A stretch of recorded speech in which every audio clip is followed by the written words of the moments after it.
এবার কি লিখবো? এলের পরে কি লেখো জিজ্ঞাসা করতে হয়? লেখো।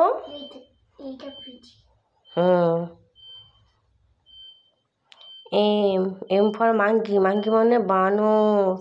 ভারতে মানে দেখতে পাচ্ছি এখানে ম্যাঙ্গো।